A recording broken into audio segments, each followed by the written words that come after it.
Olá, sejam muito bem-vindos a mais um episódio do Paddock Podcast, seu podcast favorito sobre automobilismo e Fórmula 1. É para você se sentir diretamente dentro do paddock. Eu sou a Vitória. E eu sou a Emily, e hoje nós vamos falar sobre o GP do Canadá. E assim, que GP, hein, Vitória? Você acha que foi o melhor da temporada? Ou ainda tem muita coisa aí pela frente?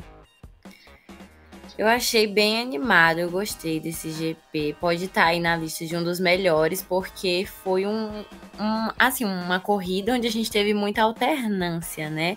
A alternância de quem liderava a corrida. A gente teve muitas surpresas, abandonos que a gente talvez não esperasse. Mas eu achei uma corrida bem interessante. E não foi só interessante dentro das pistas, como também nos bastidores. Para quem acompanha a gente lá no Instagram, viu que muita coisa rolou depois. Sim. Muitas, assim, a gente consegue perceber que tem muito mais competitividade do que a gente vinha recebendo. E eu acho que isso pode ser um reflexo do que a gente teve ali em 2020 e 2021. Porque a gente consegue ver que quando tá perto do regulamento acabar, esse regulamento agora termina em 2026, as equipes parecem que começam a entender ele e chegar mais próximo. A gente tem uma dominância e aí vem essa parte da competitividade. Será que a gente pode chegar a um momento de 2021? Não sabemos. Mas, né, o que a gente tem até agora é essa questão dessa corrida e das últimas que a gente teve, que foram vencendo boas corridas. Mas essa em específico, a gente teve safety car, a gente teve pista molhada, a gente teve equipe errando estratégia, a gente teve briga entre companheiros de equipe, a gente teve tudo. E aí, qual nota você daria para esse GP, Vitória? Eu daria um 9. Nota 9. E o que é que você sentiu para ser um 10? Eu acho que faltou um pódio mais diverso, né? Mas a gente teve três equipes em um pódio. Mas no caso, faltou um pódio que não fosse o Max Verstappen em P1. Que ia ser um grande diferencial, porque a gente sabe que ele tá ganhando todas as corridas. Eu acho que, nesse sentido, faltou um pódio mais diverso. Foi bom porque tiveram outras equipes, né? Não foi tipo, o Pérez lá também. Mas, em compensação, eu acho que poderia ter sido um pódio bem mais diverso. Assim, eu achei o Verstappen, de fato, teve que lutar mais por essa vitória, né?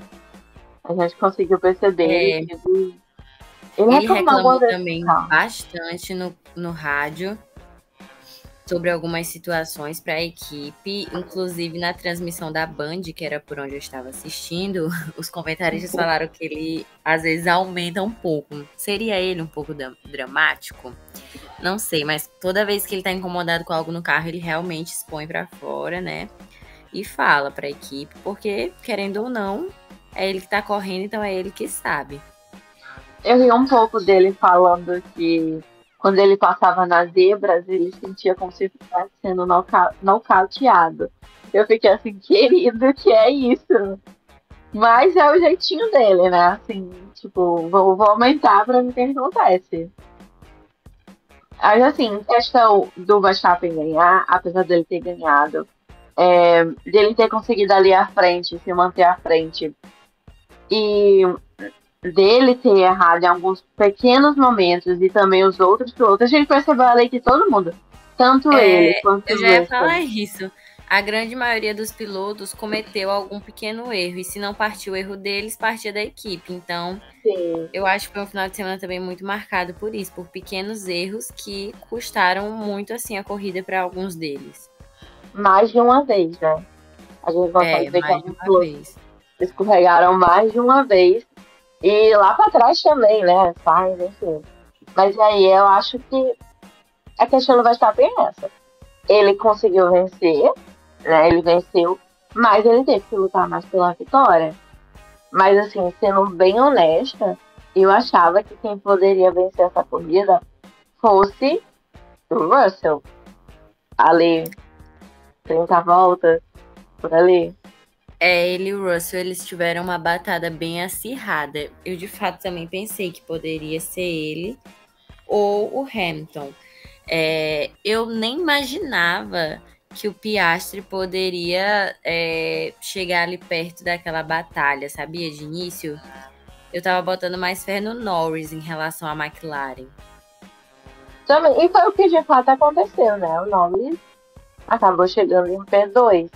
E ele Eles ainda, a McLaren ainda perguntou no final da corrida, né? Ali quase para as últimas voltas, assim, acho que faltava bem pouco para acabar, se o Piastri conseguia atacar o Verstappen, assim. Isso no sentido de perguntar se ele tinha velocidade, assim, para ultrapassar o Norris, porque senão eles iam pedir, né, que o Norris deixasse ele passar. Mas aí ele foi bem claro que estava mais preocupado em não ser engolido pelo Russell. Que de todo modo ele acabou tendo essa ultrapassagem realizada pelo Russell, mas ele segurou muito bem, inclusive, na batalha com o Russell, muito bem mesmo. Foi bem difícil, ele deu um trabalhinho pro Russell ultrapassar, porque ele estava bem assim, com domínio de pista. Sim. Eu não achei que ele teve, assim, nas voltas em que a gente teve maiores batalhas dele, eu pensei, não, se acontecer alguma coisa com os que estão na frente, talvez ele consiga um pódio. Mas dele, tipo, passar o Norris, eu não conseguia, assim, cogitar essa possibilidade. Eu tava mais pensando no Hamilton, assim. Eu acho que o Hamilton teria mais, assim, naquele momento, teria mais capacidade de conseguir, sei lá, um P2 ou uma vitória. Mas o Piastri, não acho. O Hamilton, inclusive, se esforçou muito esse final de semana, né? Eu achei ali que ele foi no braço mesmo. Ele se mostrou bastante nos treinos livres, na classificação, ficou numa boa posição ali também. Ele falou num pós-entrevista que ele poderia ter se classificado muito melhor e que isso ia ter ajudado ele. E de fato é uma verdade. Acho que se ele tivesse classificado melhor, ele teria conseguido ir para o pódio. Não sei em primeiro, mas teria conseguido um pódio. E aí começou toda a polêmica, né? Porque ele teve bastantes discussões com o Bono durante a corrida por conta dos pneus, né? O Bono perguntou o que ele achava dos duros e ele perguntou por que duros? Porque a gente não colocou macio. E aí o Bono falou que era muito arriscado e que não tinha sobrado nenhum médio.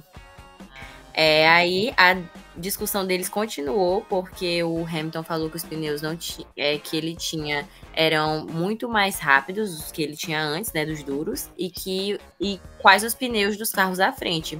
E aí o Bono falou que eram médios e que a granulação era um risco. E aí o Hamilton falou para ele que não tinha granulação no último. Tipo, tá vendo, né? Não tem granulação no último, não é? E aí ele ficou, sim, mas o ritmo vai aumentar, é uma questão de ritmo. E assim, eu achei o Hamilton muito paciente durante essa discussão. No final da corrida, o Toto Wolff parabenizou ele ficou bicha muda no rádio. Não falou nada. Eu achei nada a ver essa lógica do Bono, porque ele falar pro Hamilton, porque o ritmo aumentar, é tudo questão de ritmo. Tipo, faltava 9 voltas para acabar. Fora que eles chamaram o Hamilton para trocar pneu de uma forma bem antecipada, sabe? De primeira. Eu não sei não qual foi essa estratégia da Mercedes, mas assim, na minha opinião, só prejudicou ele. E assim, para quem tava assistindo, foi nítido porque até jogador tá comentando, viu? A gente inclusive postou lá no Instagram, o Gabigol pegou, ele é fã do Hamilton, ele já deixou isso bem claro, ele assiste diversas corridas de Fórmula 1, né? Ele que joga pelo Flamengo. E aí ele foi comentar toda a corrida, eu achei muito engraçado, porque ainda não tinha visto, assim, tweets dele. E ele falou que, na opinião dele, tiraram a vitória do Hamilton e protegeram o Russell. E aí, ele falou também sobre o Hamilton não falar com o Toto Wolff no rádio. Falou que era pro Hamilton deixar, que ele respondia por ele. Eu achei muito engraçado. Mas é uma questão que os comentários da Band também deixaram bem explícito durante a corrida, que a estratégia da Mercedes não foi nada boa pro Hamilton. E, de fato, não foi. Agora, se foi um boicote ou não, aí eu já não posso afirmar, né? Mas é aquilo também. A gente tem que levar em consideração o que a gente até falou no episódio passado. O piloto que vai permanecer com eles é o Russell. Então, Então é aquela coisa, né? Tipo, faremos o que for possível. O extraordinário não conte conosco. É, ele falou, inclusive, depois da entrevista, que a corrida foi uma das piores corridas que ele já teve. É, pelo menos ele ganhou alguns pontos, mas é aquilo. Eu não sei se ele já pode esperar muita consideração da Mercedes, já tá chegando pro final da temporada.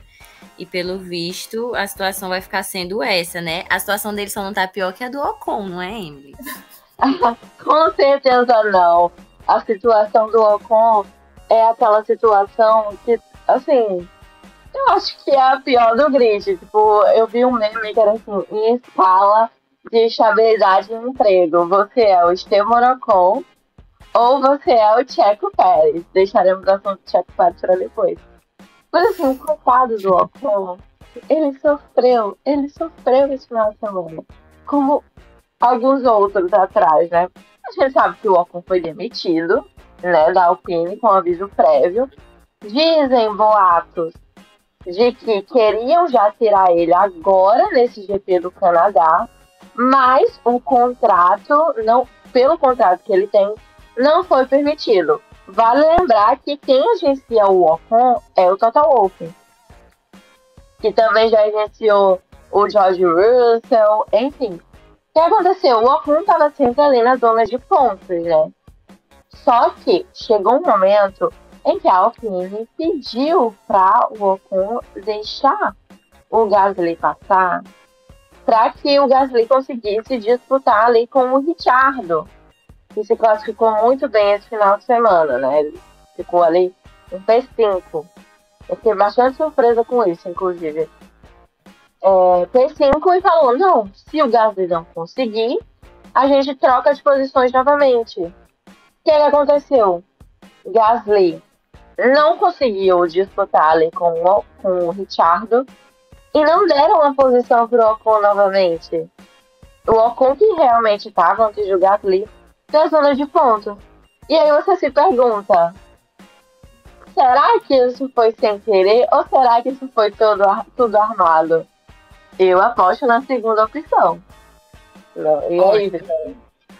Sinceramente, eu acho muita falta de consideração deles com o Ocon. E entendo, assim, que a raiva dele no rádio foi, assim, muito honesta. E, assim, eu acho que eu agiria da mesma forma. Ele deixou bem claro no rádio, né? Eu sou muito, muito legal. Fiz o que tinha que fazer, mas vocês não fizeram o que tinha que fazer. Se eu fosse ele, sinceramente, não sei se é errado falar isso, mas eu sou a favor dele meter o louco, né? Assim, ele já fez isso no final de semana passado e agora ele tá oficialmente de aviso prévio. Então, mas é aquilo, né? É igual a gente falou agora da situação Russell Hamilton, por exemplo, trazendo para essa situação do Ocon. O piloto que vai permanecer com eles, ao que tudo indica, né, é o Gasly. Então, de fato, eu acho que eles não estão mais se importando tanto com o Ocon, não. Se eles não estão se importando tanto, eles não se importam com o Ocon. Esse é o ponto. Eu acho assim que foi um pouco desrespeitoso, mas no rádio do Ocon, ao contrário, eu achei bastante respeitoso da parte dele em falar isso, né? Ele poderia sim. Ele poderia ter xingado horrores, minha gente. E ele falou que já tem equipe, inclusive. Não sei qual. Qual é que você aposta? Talvez Williams? Foi a primeira coisa que me veio na mente. Agora também, depois das falas de Carlos Sainz, só me veio na cabeça que ele também poderia ir para uma Williams, porque ele deixou bem claro nessa semana passada, agora em entrevista, que ele não vai nem para Red Bull, nem para Mercedes. Eu penso que ele tá pensando mais para frente, porque ele disse que ele tem que pensar a longo prazo. Então eu creio que ele esteja mirando uma Audi. Mas aí ele vai ficar parado durante esse tempo? Pois é. Assim, como você falou também, tem a questão de que o Ocon é um agenciado do Toto Wolff, né? Então, Williams, eu não sei. A Williams estavam falando que... Porque tem a questão do Kimi Antonelli, né? Eu acho que todo mundo já entendeu que o Kimi Antonelli vai correr na Mercedes em 2025. Porque eu também fiquei muito, assim... Ele é um talento, ele já deixou isso evidente, mas ele também é muito novo. E eu Sim. acho que tem aquela questão que a gente sabe que às vezes um piloto, quando entra pra Fórmula 1 com toda uma pressão, tem vezes que não consegue lidar tão bem com ela. E eu imagino que se esse menino cometer qualquer erro, assim, o mínimo que seja, ele tem que estar com o psicológico muito bem preparado, porque as pessoas vão cair em cima. Ele vai ser esculachado. No mínimo, assim, sendo bem positiva. Porque, primeiro, ele pulou a Fórmula 3. Ele foi direto pra Fórmula 3 pra Fórmula 2. E ele já vai pular pra Fórmula 1. Ele não passou nenhuma temporada inteira. Tipo, e aí, como é que vai ser? Será que ele tem. Será que ele tá preparado para isso? Não só como piloto, mas como o psicológico preparado, as suas emoções preparadas. Porque, inclusive, Fora o isso pode fato de queimar que ele, né? Fora o fato de que, assim, comparações é o que não vão faltar.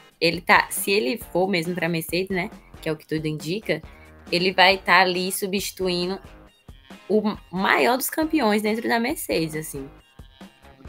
Pois é. Tem essa questão. Será que a equipe está preparada para receber ele e ele está preparado para dar esse passo? Claro que é aquela coisa, né? Você quer ganhar 100 milhões de reais. Quem não quer? Mas você está preparado para isso? Não sabemos. Eu acho que é muito isso, acho que a gente tem que esperar pra ver, mas é aquilo, se for uma decisão já tomada, que esteja preparado, porque é aquilo, a gente vê muito caso dos pilotos que já estão agora mesmo no grid e que às vezes, por não obter bons resultados, começam a entrar naquela noia, naquela pira e são muito atacados. A gente vê diariamente, até mesmo nos nossos posts, a gente posta algo sobre algum piloto e o pessoal cai em cima. E é aquilo, a mídia vai estar o tempo todo em cima, então é aguardar.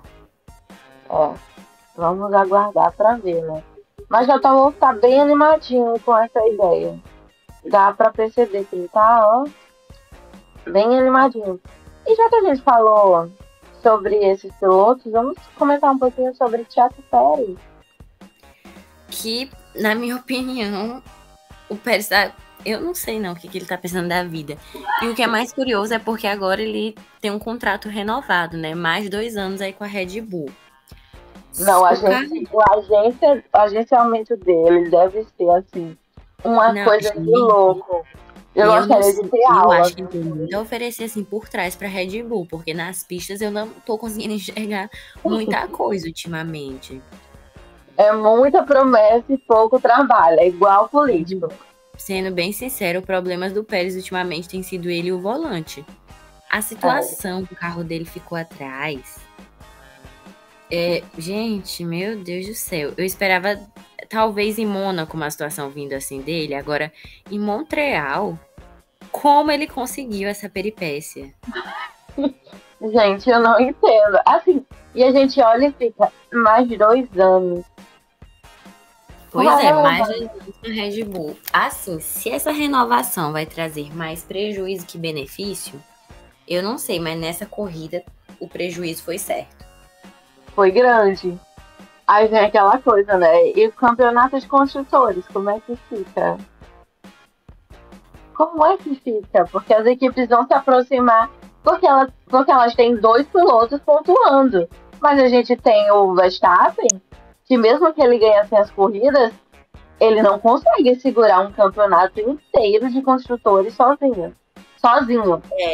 E a gente tá vendo que essa diferença nas últimas corridas diminuiu bastante, até porque tá tendo essa alternância de equipes onde os pilotos estão conseguindo fazer muito mais do que o Pérez. Então, Só não ficou maior, assim, quer dizer, menor, mais próximo a Red Bull e a Ferrari por conta do desastre total que foi esse final de semana para a Ferrari. Eu me pergunto, como que eles conseguiram sair daquilo de Mônaco para esse final de semana? a situação, por exemplo, do Leclerc, no caso, nem ele entendeu. Ele falou depois nas entrevistas que o mapa dele estava mudando todo momento sozinho, sem ele fazer nada, ninguém fazer nada. E aí ele não estava nem entendendo o que estava acontecendo. Eu acho que ele também devia ter parado mesmo, porque poderia acontecer com ele o que aconteceu com o Sainz, no caso, né? Ele e o Albon bateram. Ele, no caso, prejudicou muito mais o Albon. Ali foi um risco tremendo, gente, sério. Esse final de semana teve riscos tremendos ali nesse quesito, porque quando eles escapavam, no caso do Sainz, ele meio que foi dar, tipo, uma rezinha, né? E aí pegou ali no Albon. E assim, dependendo da velocidade, poderia ter dado uma merda muito grande. Muito grande. Eu acho que definitivamente o Canadá não foi assim tão bom para Ferrari. Com certeza não foi. O Leclerc abandonou. Primeiro que eles erraram a estratégia, né? Chamaram ele em um momento que não, pro box, num momento que eu acho que não foi muito Não, bom para ele. ali não foi um pingo estrategista da parte deles. Só que até então, a gente não se surpreende mais com questão de estratégia vindo da Ferrari. Com certeza. E aí a gente lembra aquilo que a gente falou no último episódio, que a sorte do Leclerc, na semana retrasada, né, no GP de Mônaco, foi porque ele não tinha precisado contar com a estratégia da Ferrari. Porque com o safety car, foi safety car, foi bandeira vermelha, nossa, eu sou muito esquecida. Mas enfim, ele não precisou contar com a estratégia da Ferrari. E aí nesse GP, quando ele precisa contar, e a gente percebe que a Ferrari não foi tão boa assim nesse final de semana, a gente vê que assim, coitado, né? Coitado que saiu de uma vitória pra isso. Agora é aquilo, eu acho que o que mais irrita os fãs é porque é perceptível que o que atrapalha muito a Ferrari é a estratégia.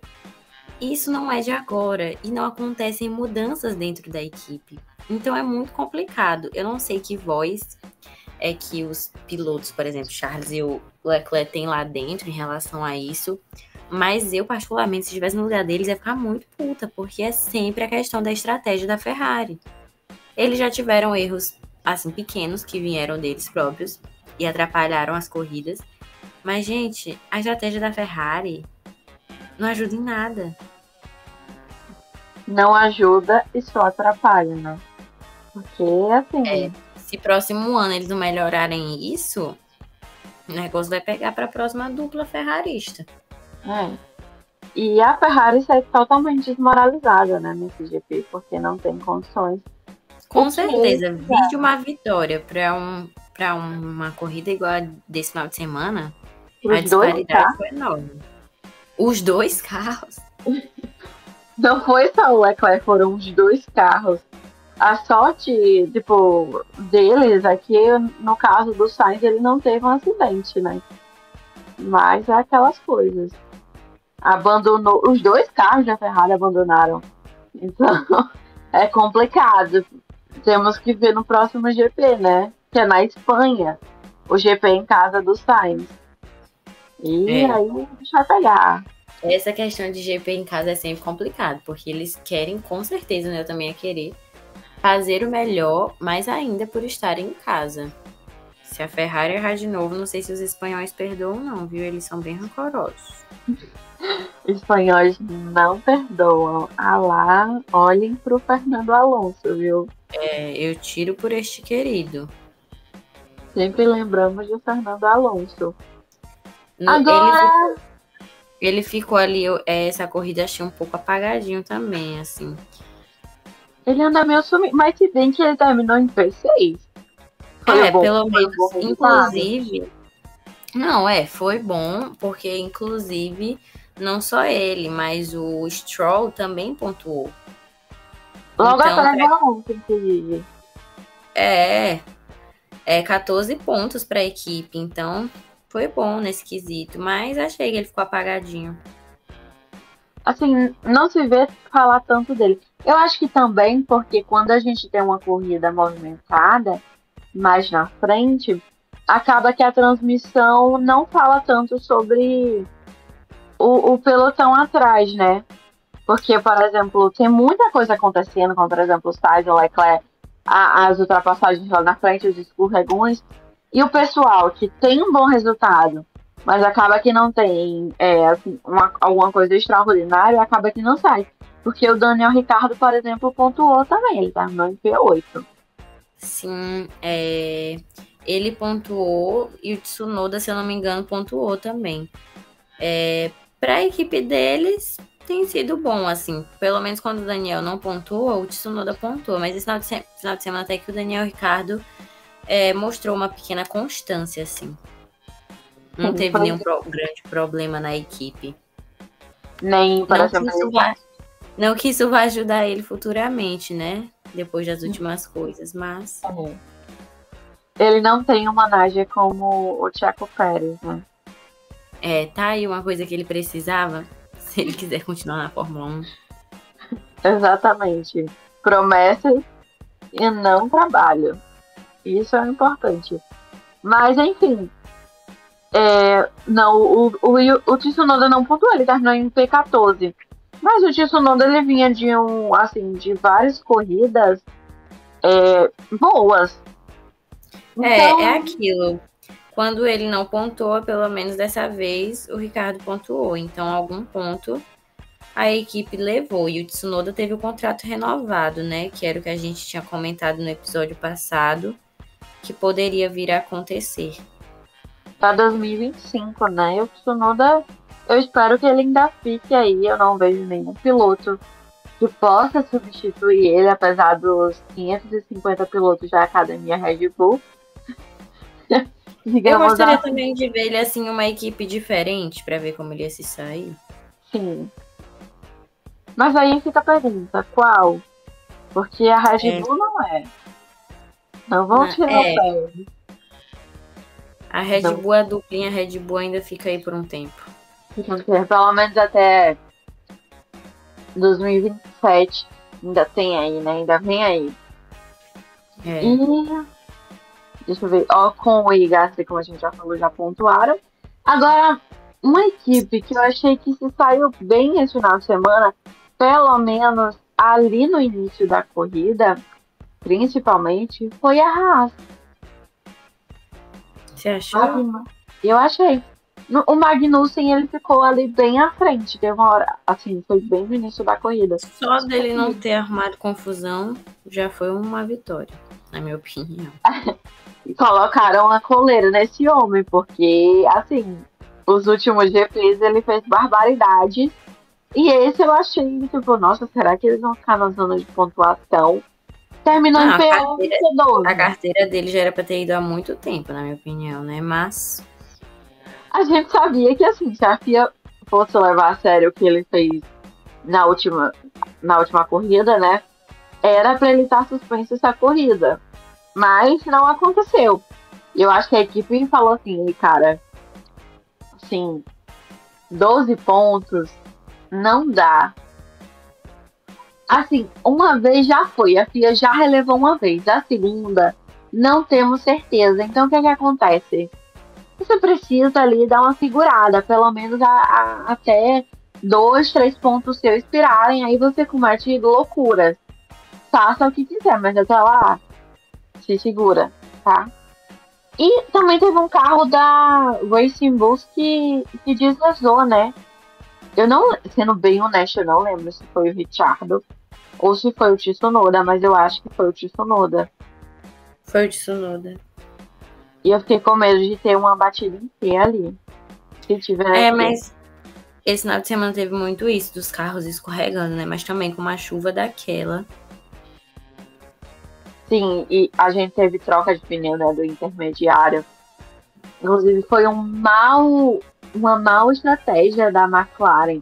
O fato deles não terem chamado Norris pro box na hora que tanto o Verstappen quanto o Russell entrou. Aquilo ali eu também fiquei bem sem entender, viu? Inclusive achei que ele iria, porque o Verstappen foi, o Russell logo em seguida, e aí era só ele ter entrado também, mas não chamaram. Ele até final, né? Pois é, e aí ele depois passou reto. Mas enfim, essa foi uma corrida de muita competitividade. E como a gente falou, vários micro quase acidentes, só acho que o mais assim, acidente mesmo que a gente teve foi a questão do Sainz e do Albon e também do Sargent. Infelizmente a gente consegue ver que ele tá acabado psicologicamente. É uma questão bem complicada. Mas no mais, eu acho que é isso, né? A gente falou sobre muitas coisas aqui nesse episódio. Você tem mais alguma coisa que você queira pontuar, amiga? Não, acho que a gente pode esperar agora a próxima corrida chegar, para ver o que pode acontecer, que mudanças podem acontecer. A gente teve anúncios já aí agora. A gente pensou que só iam vir talvez nas férias, mas já chegaram agora vários anúncios. E vamos aguardar, né? A maioria dos pilotos até agora tá parecendo até que bem tranquilo. Então, É isso. Já estamos perto da selectiva, né? Da pausa que a gente tem agora, a pausa de verão, como eles chamam. E aí eu acho que vem muitas novidades, né? sempre tem algo acontecendo, né, na Fórmula 1. E é isso, gente. É isso. Muito obrigada por ter escutado Mais um episódio do Paddock Podcast. Até o próximo. Tchau, tchau.